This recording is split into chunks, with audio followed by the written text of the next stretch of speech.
Sin City, Las Vegas, Nevada. It's Dale and Scott.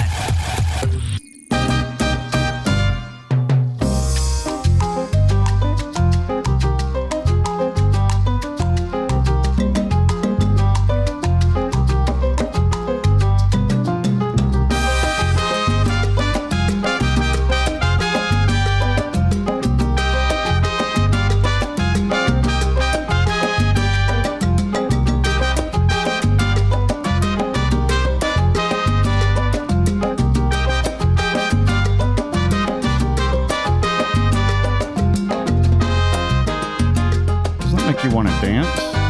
Salsa. That's called El Bel del Barrio. I don't know. I just felt in the mood today for a little music from south of the border. There you go. You know, that open border of ours. Yeah. Hey, sorry about last week, y'all. I know that some people get really upset when we miss a week, but we did 10 straight shows, so we deserved a break. Plus, we just forgot. Sometimes you just forget. Breaking news, Dale. I just saw this yesterday morning. We were watching the news when we get up, having our coffee. Welch's grape juice. You know Welch's grape juice. Yeah, I do. They're very famous. They have now released Welch's craft cocktails. This sounds amazing. They're getting into that. It's a kind of a fad now. Everybody's doing it, and apparently Welch has wanted in on it too. So they've got these 12-ounce canned cocktails. They're all ready to go. You just, put them in the refrigerator and you open them up and drink them. I think this is great, and this is the perfect brand to do it. Yeah. So it's their real juice along with a little bit of alcohol. And why hasn't Coca-Cola canned the Jack and Coke is beyond me. What? That's a thing. I know Jack and Coke is a thing, but is it in a can? Yeah, it's in a can. Coca-Cola? Yeah, it's in a can. Yes, absolutely. You can buy it. You can buy Coke and Jack already mixed in a can. All right. Well, for my Pepsi friends out there, my favorite thing was Parrot Bay and Pepsi. I don't think Ew. Yum me. Is that like coconut? Yummy. Like Malibu? Rum? Coconut. Yeah, coconut Pepsi. It's so freaking good. I've never even thought about putting the two of those together. Well, when you're poor and you have Parrot Bay and Pepsi in your house and you want a cocktail, that's how I discovered it. Pepsi, was introduced for the poor people that couldn't afford Coke. No. I mean, yeah. Yeah, that's what my dad always says. Is it true? I don't know if it's true or not. I don't know if that's true, but I actually prefer Pepsi over Coke. I think you're crazy. Coke is so much better. Coke is too sweet. God, can I tell you about the Welch's flavors? There's 4 different ones. Yeah. One is called Vodka Transfusion. That's Concord grape, ginger, and citrus with vodka. Okay. There's one called Vodka Cranberry. Obviously. I think that is self-explanatory. See, that should be their number one. There's a Watermelon Mule. Okay. And a Passion Fruit Mojito. I think I could get behind all of them. 5.9% alcohol by volume. So just like those really what are those really popular seltzers? White Claws that all the girls are drinking. Some guys do. Gay guys and girls, they like the White Claws. But this has about the same amount of alcohol. You're not going to get drunk unless you drink 12 of them. You know? Right. But you'll just get a little buzz. Or you pour them in a glass and add a little bit more. Add a little bit more vodka to it. Right. That's what I would have done. Or what I will do. This is one of the best brands to have entered the alcohol space. The marketplace. Yes. You can buy them in 4-packs. So I don't know if you have to buy 4 of the same thing or if there will be one that has one of each in it. I'm telling you, I would try it. I don't hate White Claw. Right. Okay. But I think there might be a couple downstairs. I can only have like 1 or 2 because they're so freaking sweet, and I don't like sweet drinks anyway. Yeah. But I would certainly buy a Welch's and, have a vodka cranberry every once in a while. That's the same way I am with beer. I can have 1 or 2, and then I just get too full. Yeah. Here's an interesting turn of events. Dave & Buster's. You guys know the Dave & Buster chain. There are 223 locations across the United States. It's kind of like an upscale arcade. It's for both kids and adults, right? Well, Dave & Buster's? Yeah. I mean, I guess. The chain's 5 million loyalty members can now compete with other arcade users to earn rewards in what they're describing as exclusive perks. Basically, you're going to be betting on your games at Dave & Buster's, like skee ball. I kind of like it. So you could say, hey, Dale, I'm going to bet you $5 I'm going to win this game of skee ball against you. Professional betting through apps is a multi-billion-dollar industry now. More people sit at home and do their gambling than go to the casino. Right. Now, some critics say that they encourage young people to develop bad habits and gambling problems, which, sure, I can see that happening. If it's easy enough to bet at home and play slot machines at home and not leave your couch or put on pants, people are going to do it. I mean, sports betting is huge right now. Sports betting has, since they've changed the rule, like almost every state has it now. You can do it almost at non-Utah, not in Hawaii. And MGM and Caesars, I think, have a bulk of yeah, why wouldn't they capitalize on that? Right. And it's all about, at this point, it's all about how your app works, what it looks like. Is it easy to use? Yeah. So that's what they're competing with. Right. But I'm one of those people, I think it's great. It might cause problems, but you know what? You got to roll with the roll. I think they should put Dave & Buster's in casinos. I think that'd be fun. It should be adult only, and everything should be a wager.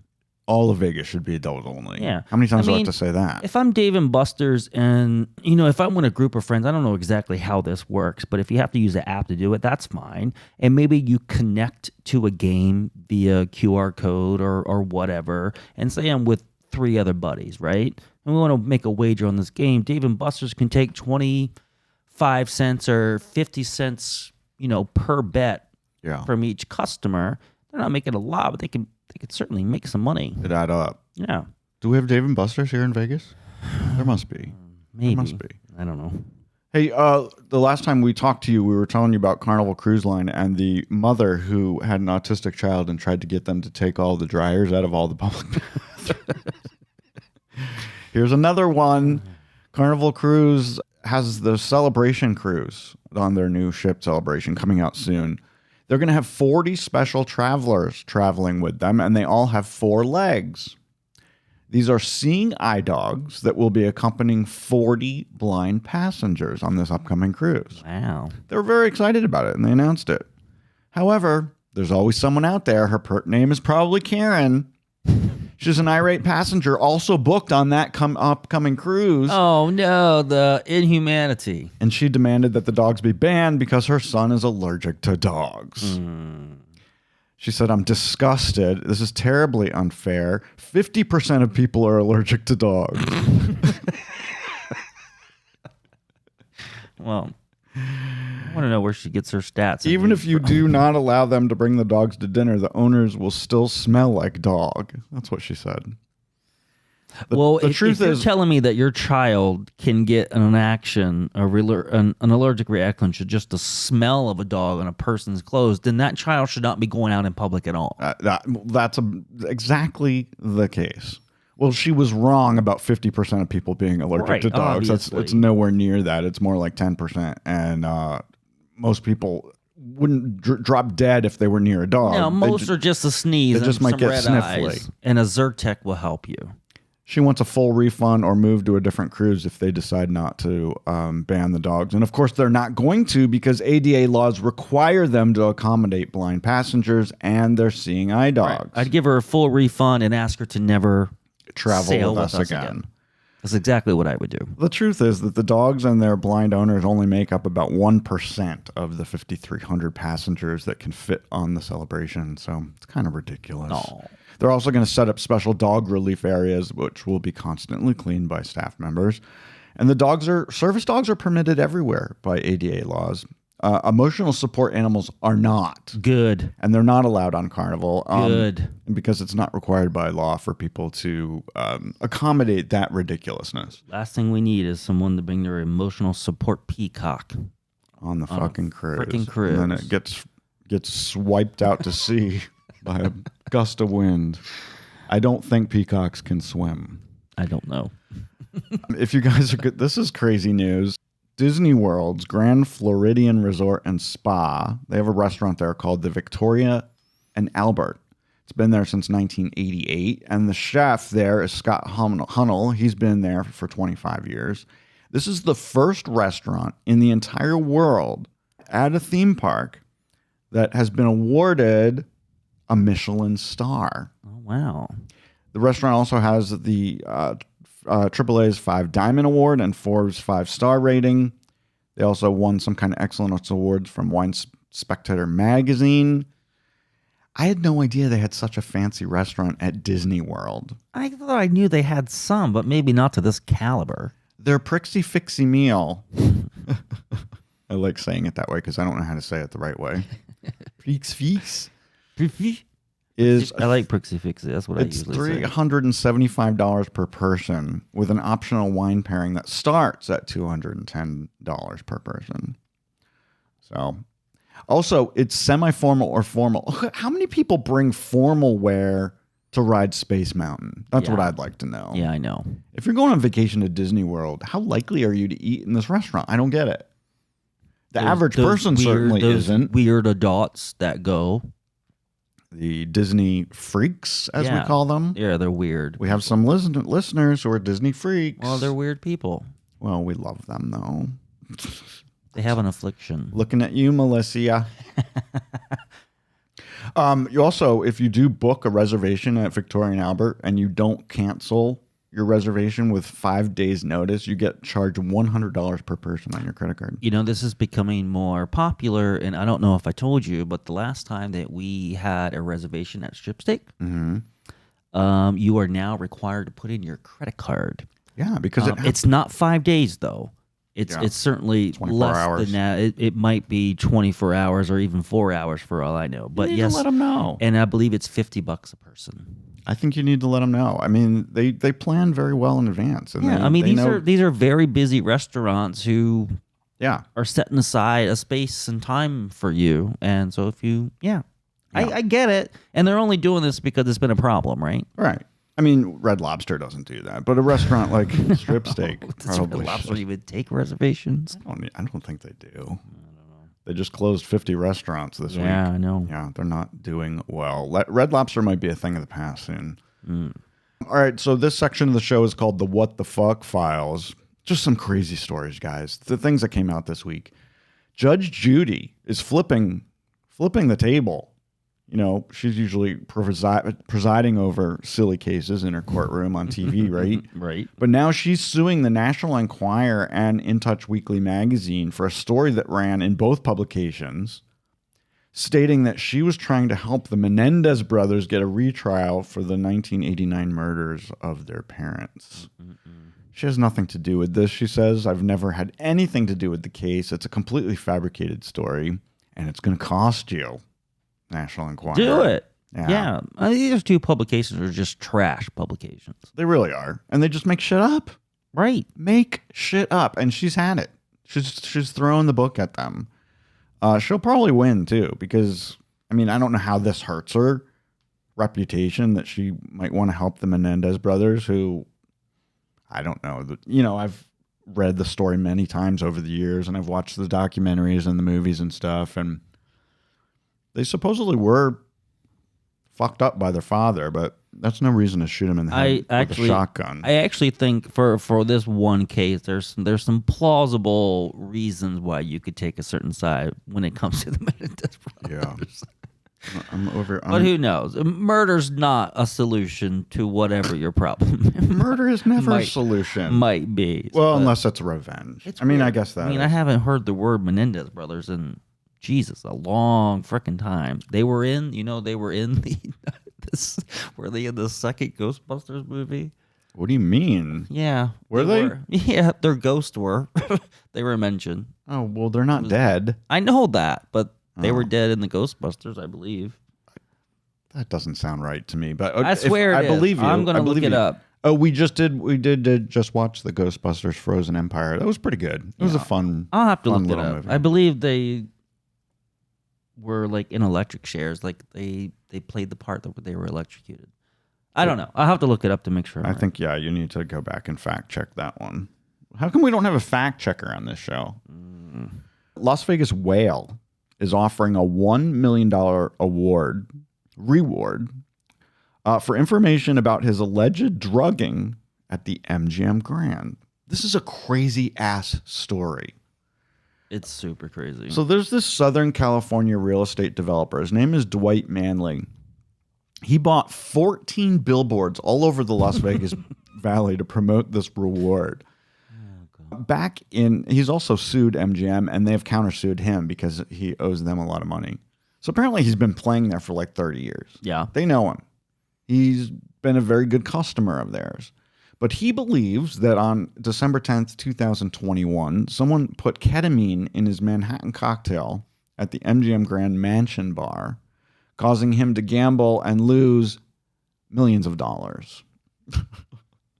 I think he's just trying to cover up the fact that he fucked up and lost too much money. It just sounds so freaking fishy. Well, what would someone's motivation or motive be for drugging this man? It doesn't even make any sense. Well, if he's suing MGM, then he obviously believes that someone from the staff did this in order to make him spend money. Is that his allegation? There are cameras everywhere at MGM. There must be video of someone making his damn drink. No, he just got drunk and fucked up.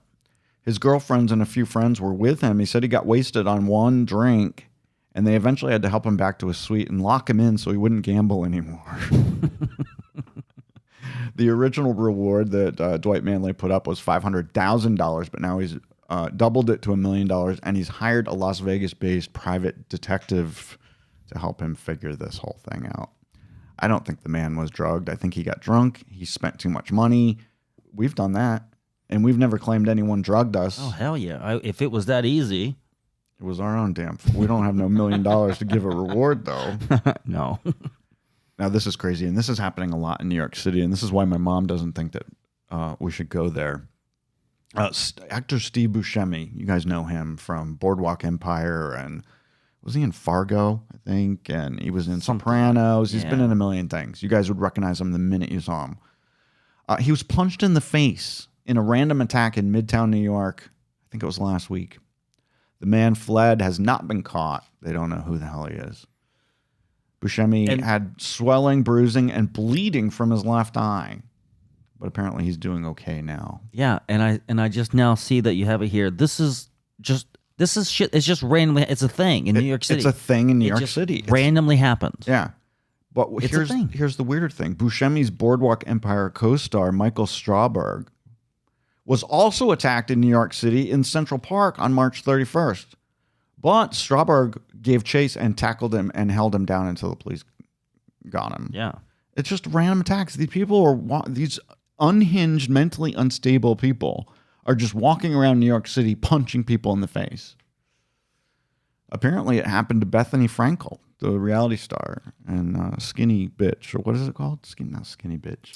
Skinny Girl. Cocktail line. Cocktails. She got hit in the face. I would be afraid to be on the subway platform. Someone just randomly come and push you into the tracks. I'd stand well back until that train comes in. You know, it's funny. I mean, none of this is funny. Let me tell my story. That we lived in DC for such a long time, and I know you didn't, but I did. I took the metro regularly every freaking day, morning and evening. Yeah. And I've always stood on the edge because I wanted to get my place.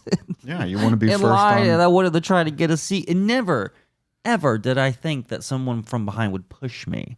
I might think differently of it now. Me too. I don't trust anyone. I don't trust anyone. Scary out there. Let me tell you about something that's really scary and unbelievable that he even released this to the media. So you all know Robert Kennedy Jr. is running for president. Mm-hmm. He has no friggin' chance in the world, but he's running.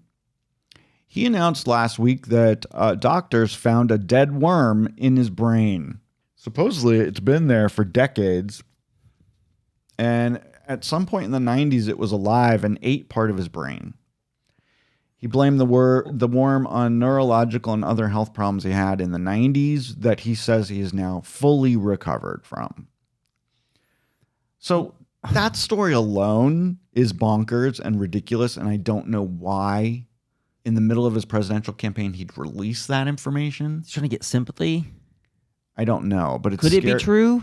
Yeah, he supposedly used to go to Africa a lot, and he thinks he got this. The doctors think he got this parasite or this brain worm somehow when he was over in the jungle. Because I know this sounds absurd, but I do believe that this could be true. Oh, it could be true, especially in things you eat. Yeah, well, just like a spider could crawl into your ear and get in there somehow when you're sleeping. Yeah, that can happen too. But I feel like I've heard of this, and it usually comes with things that you eat, like that aren't cooked properly. Oh God, I'm never going to Africa. And that's how it could work and do its thing. Yeah, there are people, even friends of mine, who go to these foreign countries or less than desirable places, if you ask me, and they eat the street food. Oh my God. Can you imagine eating unidentified food that some guy on the street's making? I mean, I guess it all depends because I have done that. I was taken, where I went, and I was taken to a market in Ghana. It was in Ghana, and I was taken to a market, and I got something that was almost like if all right. So if you lived in like the Northeast, right, you know what steak tips are, sure, right, and that's kind of what this was. And I ordered it because I was hungry, and they wrapped it up in a newspaper, and then you kind of open it and you ate it with your fingers. It was like steak tips. I suspect, I don't know if it was beef, and I suspect it was not beef. You don't know what you were eating? If I had to guess, it was probably lamb. Okay. Probably. But I did it. I'm still here. You didn't die. You didn't get a brain worm. Well, as far as we know. As far as I know. I have had some problems. Anyway, let me tell you how quick these kind of things snowball. There's a company here in the United States called That Gay Guy Candle Company. I don't know what him being a gay guy has anything to do with candles. But he released this new candle in his line of candles last week. It's called Kennedy's Brainworm, and it's a candle. And what does it smell like? What does Kennedy's Brainworm smell like, you might ask? I don't know. I want to know. Well, we don't know either because the company puts these crazy candles out, but then they give you a choice of 16 different combinations that you can pick. So it could be sandalwood, it could be ocean breeze, it could be whatever you want it to be. So you're just basically picking the sticker for the candle. You're just picking the damn sticker that they're making. But this guy's kind of smart, I guess, although I don't know who would buy. Who wants to buy the Kennedy Brainworm candle? Is that why would you want that? It's a political thing, I believe. Here's some of their other offerings. I did go to That Gay Guy Candle Company website to find out what else they had. They have one candle that's called Light Every Time Trump Falls Asleep in Court. There's another one called This Ain't Texas. There's one that says I Wanna Love Like Tay and Trav. You know who they are. I have no idea who that is. Taylor Swift and Travis Kelce. Oh, okay. Now I get it. And then the last one that I thought might be fun is If I'm Lit, It's Time to Fuck. See, that's a gay guy candle right there. That's a gay perfect. Guy candle. That candle would be lit all the time. Anyway, that's silly. Crazy. You could buy anything. Whatever makes money. How much is the Kennedy Brainworm candle? $27. Ouch. I thought this was interesting because I would never in a million years do it. Madonna's free concert in Rio de Janeiro's Copacabana Beach a couple weeks ago, the final stop on her celebration tour, she broke the world record for the most concert goers at one single concert. What? Rolling Stone previously held it. I don't know how many they had at theirs. Yeah, I saw the pictures. It was packed, man. 1.6 million people were at her concert. That sounds like absolute fucking hell to me. Yeah. I don't want to be anywhere with 16 people. Apparently 170 extra flights were added to the Rio airport to get concert goers in from all over the world who wanted to be there for Madonna's final concert. Wow. It's probably not her final concert, but it's final concert of the celebration tour. And it was completely free. Isn't that crazy? Yeah, but did she show up on time? Probably. She probably did this time. Maybe she did. Oh, man. I really don't know. And now for something completely different. It's not really completely different at all. It's another concert, and it's Lady Gaga. Hooray! So excited about this. It was just announced last week that Lady Gaga's Chromatica Ball concert film is coming to HBO and Max, the streaming service, on May 25th. So just a couple weeks away. Yeah. 10 days away, actually. Gaga personally directed and edited the special herself, which I think is kind of cool. Oh. Now, I'm excited about this. I'm actually going to her jazz and piano concert here in Vegas next month. It's next month, yeah. Oh, yeah. And you refused to go with me. I don't know why he refuses to go with me. But don't you think the Chromatica concert will be fun to watch on our big screen, I think, when it comes out? Yeah, that one. Just not. Yeah. You don't want to go to the one where she sings old standards. Yeah. From the heyday of Vegas. I want to, and I'm excited. I'm going to take a girl. Well, you go. I'm going to find a date. I actually have one in mind. Focus Features announced this past Monday that the Downton Abbey is coming back one more time. They're going to make a third movie, and it's actually already in production. I'm excited about this. Oh. Creator Julian Fellows wrote the script, and he's written everything they've ever done. And the entire cast is on board, except for, of course, Dame Maggie Smith, who plays Violet Crawley. And spoiler alert, her character died in the second movie, so that's why she's not back for the third. I mean, I never watched the show, but you dragged me to the movies, and the best part about the movies was her and was it her sister or cousin or cousin-in-law or something? Something like that. Were the best parts of the whole time. They're really great. So will it be the same without Violet Crawley? Probably not. They say also this will be the final film, but we've heard that before. Downton Abbey's huge, all over, especially here.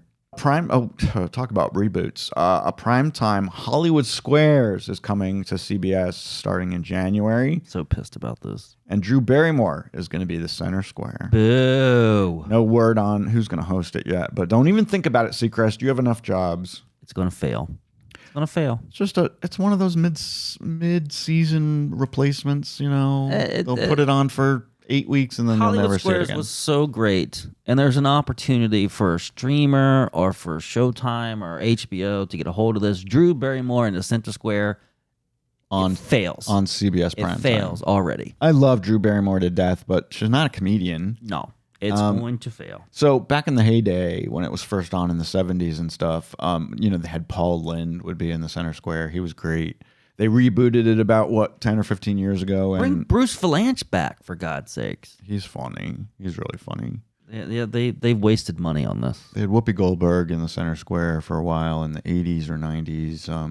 I don't know. I love Drew, but I don't. No one was ever better than Paul Lynde. He was pretty funny. You go back and watch he was those old also clips. Ahead, some of the stuff Way when ahead of his when it time. aired was surprising that it even Got on the made air. it to air. Yeah, for sure. I mean, this was a time when you were watching sitcoms like The Brady Bunch, and it was not allowed to show the bath. You couldn't show a toilet. You couldn't show a toilet. You couldn't use the word pregnant. I mean, there were all kinds of things that were ridiculous this back then. And that's what made Hollywood Squares great. And I thought it would be great if a streamer got a hold of this and just, it needs to be a little raunchy. Raunchy would be great.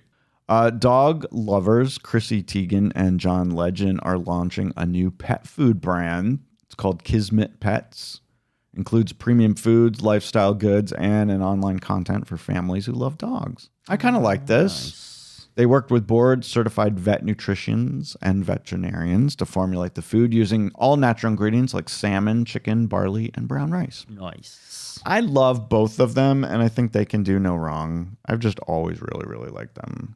So I'm sure Marcy has no idea who John Legend is, but what are you gonna do?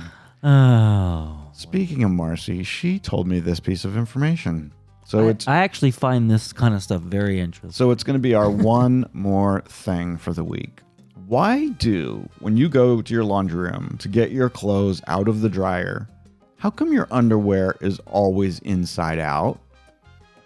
Well, it turns out that underwear is usually manufactured inside out. So when it agitates in the washing machine, it tends to flip back to its natural state. Wow. And I find that so cool. That's why your underwear is always inside out when you Yeah. take it out of the dryer. That is neat to know. There is no answer. It has not been discovered yet where all those missing socks are ending up, though. Well, I know the answer to that. What is?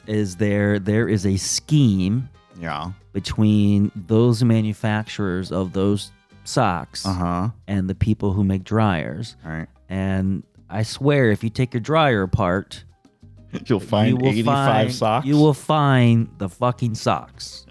That is funny. All right, you heard it here first. If there was ever a conspiracy theory, you go That's with it. that one. That's a good one. It's a good one. Yeah. Don't forget to subscribe to the show. And if you like our show, only if you like it, please leave us a comment or a rating on your favorite podcast delivery app, like Apple Podcasts.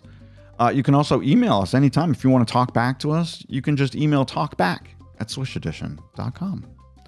All right, that's it for May 15th, 2024. Have a great day. Bye.